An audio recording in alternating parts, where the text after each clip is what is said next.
नमस्कार। आप सभी का क्यूरियोसिटी क्वेंचर में एक बार फिर से स्वागत है। आज हमारे पास एक ज्वलित विषय है जो निश्चित रूप से आपकी जिज्ञासा को बढ़ा देगा। क्या आपने कभी सोचा है कि गर्म चीजें हमें क्यों जलाती हैं? इस वीडियो में हम इसके पीछे के विज्ञान का पता लगाएंगे। तो आइए इसे गहराई से जानते हैं। सबसे पहले ऊष्मा यानी हीट है क्या?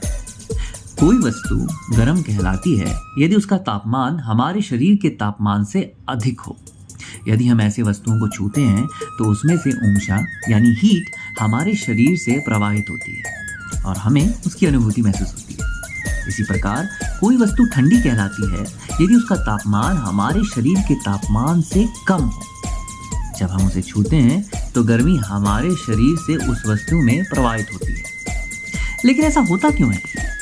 हम जानते हैं कि हमारा शरीर कोशिकाओं यानी सेल्स से बना हुआ होता है और ये कोशिकाएं अणुओं यानी मॉलिक्यूल से बनी होती हैं। सामान्य शरीर के तापमान पर ये अणु गति में होते हैं। जब कोई गर्म पदार्थ हमारे शरीर के किसी हिस्से को छूता है तो उस पदार्थ के तेजी से चलने वाले अणु यानी मॉलिक्यूल्स हमारे शरीर के प्रभावित हिस्से के सेल्स के अणुओं की गति को तेज कर देते हैं। और जब उस हिस्से की कोशिकाओं के अणु तेज कंपन झेलते हैं तो कोशिकाएं टूटने लगती हैं।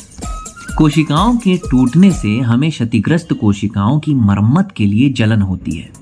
प्रभावित क्षेत्र में रक्त संचार तेज हो जाता है। यही कारण है कि प्रभावित भाग हमें लाल नजर आता है। हमारी त्वचा तंत्रिका अंत यानी नर्व एंडिंग्स की एक जटिल नेटवर्क से सुसज्जित है।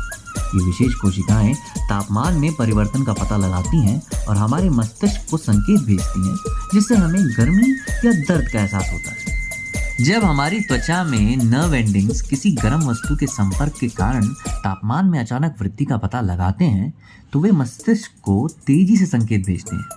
ये एक दर्द प्रतिक्रिया को ट्रिगर करता है, हमें चेतावनी देता है कि कुछ गलत है और हमें अपनी त्वचा को हटाने की आवश्यकता है उस हीट सोर्स से।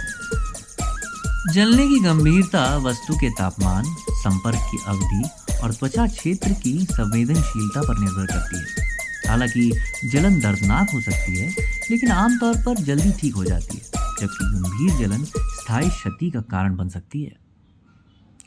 खुद को गर्म वस्तुओं से बचाने के लिए हमें गर्म वस्तुओं को संभालते समय हमेशा ओवन मिट्स, दस्ताने या पॉट होल्डर जैसे सुरक्षा उपायों का उपयोग करना चाहिए।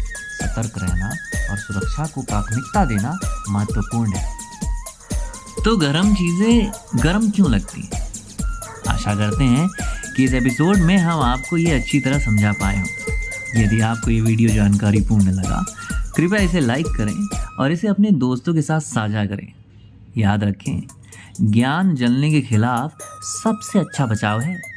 देखने के लिए धन्यवाद और अब हम मिलते हैं अगले वीडियो में।